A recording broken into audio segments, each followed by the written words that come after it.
company had been bought by another company, effectively, and I didn't feel that the mandate I'd been given when I came here could be operated.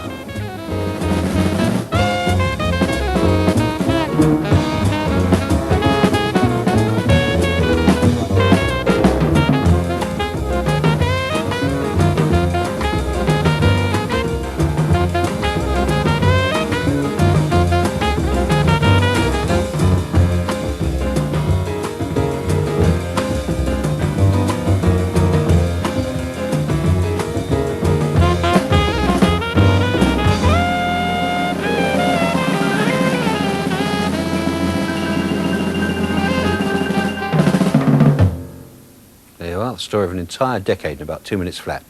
Oh, I should mention that this year David Lean triumphantly issued a re-edited extended version of Lawrence of Arabia, in which Omar Sharif took even longer to ride across the desert. Well, I suppose he would, wouldn't he? After all, he is 27 years older than when the film was first shown. Meanwhile, beyond the Atlantic, Hollywood took over the White House, a less than Oscar-winning performance by R. Reagan, and Carmel, where C. Eastwood at least deserved a nomination. And too, prompted by Coppola's Apocalypse Now, Hollywood began to pick vigorously at the sores of Vietnam. I don't mean the Rambo movies, which ludicrously rewrote history to give America a win on points, but serious pictures like Oliver Stone's Platoon and Kubrick's Full Metal Jacket, as well as others not really in the same league, such as Hamburger Hill, which portrayed the unpleasant reality rather than the fantasy of the war. If all that was a sign of growing maturity, then so were the furious attacks on racism which featured in such films as Richard Attenborough's Cry Freedom, Chris Menges' A World Apart, Costa Gavras' Betrayed, and even Lethal Weapon 2, wherein the South African heavies were quite as nasty as the Nazis used to be. But this year's best film on the racial theme was Alan Parker's Mississippi Burning, about the murder of civil rights workers in the 1960s. Its emphasis on white involvement, the stars were Gene Hackman and Willem Dafoe, annoyed black America, but it was an extremely fine movie. Where does it come from? All this hatred?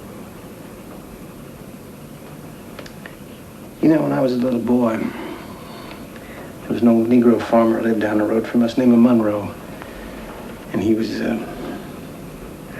guess he was just a little luckier than my daddy was.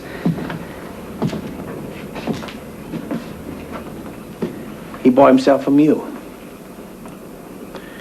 That was a big deal around that town. Now, my daddy hated that mule. Because his friends were always kidding him about, oh, they saw Monroe out plowing with his new mule, and Monroe was going to rent another field now they had a mule. And one morning, that mule just showed up dead. They poisoned the water. And after that, there was never any mention about that mule around my daddy. Just never came up. One time we were driving down the road and we passed Monroe's place and we saw it was empty. He just packed up and left, I guess, gone up north or something. I looked over at my daddy's face and I knew he'd done it. And he saw that I knew. He's ashamed. I guess he was ashamed.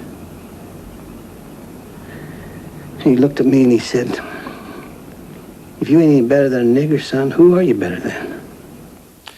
Well, so far, and perhaps inevitably, the concentration here has been on English language films. But that's not to overlook the large number of extremely good pictures that have come to us during the decade from other lands and in other tongues. Let me remind you, simply to name a few of them, of Jean de Florette and Manon des Sources, Babette's Feast, My Life as a Dog, Mephisto, Kaikamusha, and the amazing, horrifying Shoah. I could go on, but I won't because this programme has to end sometime. Instead, I'll direct your attention to the next in my list of films of the year, Pele the Conqueror, which starred Max von Sydow in the story of an immigrant Swedish worker and his young son in Denmark at the turn of the century.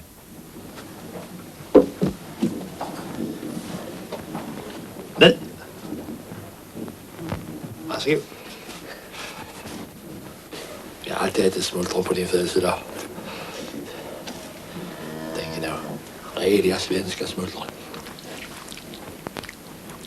Hvor langt er der til Amerika fra? Amerika? Ja, det är långt. Det är en farligt stor ocean emellan. Erik siger, at havet er det stærkeste, som findes. Selvom det er blødt, så kan det bære alting op. Sten og jern og sådan. Ja. Jeg ved ikke om landene. Amerika. Kina. I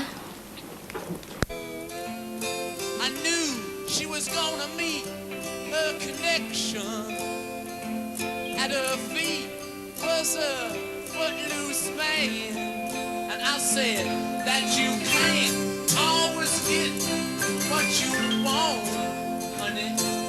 You can't always get what you want. You can't always get what you want. But if you try sometime, well, you might just find that you might dream. Yeah. Yeah. So, I went. Increasingly, I think people are looking for films that will move their minds out of neutral, hence the success of Field of Dreams, which was about caring, about the need to dream, about man's yearning for a second chance. Even more notably, there was Dead Poets Society, with Robin Williams as the schoolteacher who taught his pupils to put love, life, and what they believed in above material gain and what the world regards as success. It would be nice, but probably over-optimistic, to think that his catchphrase, Carpe Diem, or Seize the Day, might become the slogan of the 90s. A sonnet by Byron might score high on the vertical, but only average on the horizontal. A Shakespearean sonnet, on the other hand, would score high both horizontally and vertically, yielding a massive total area, thereby revealing the poem to be truly great. As you proceed through the poetry in this book, practice this rating method. As your ability to evaluate poems in this manner grows, so will your enjoyment and understanding of poetry.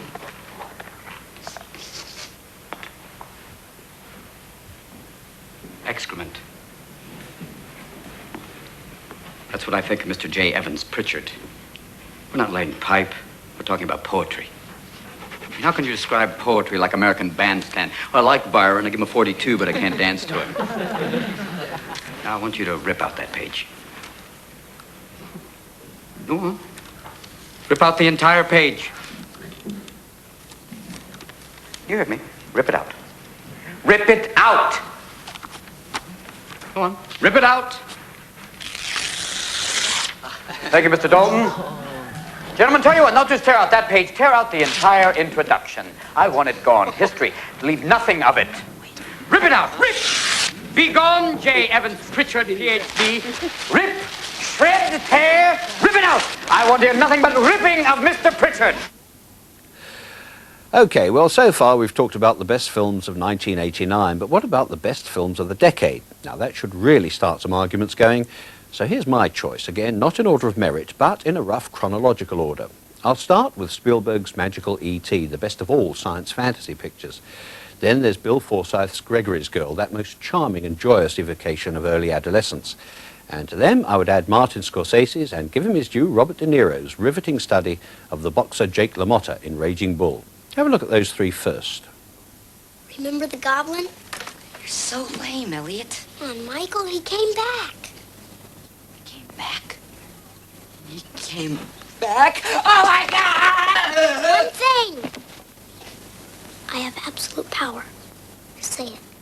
Say it. What have you got? Is it the coyote? No. Look. Okay. Now, swear it.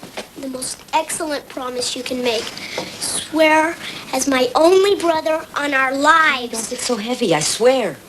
Okay, stand over there, and, you'd better take off your shoulder What? pads. You might scare him. And, close your eyes.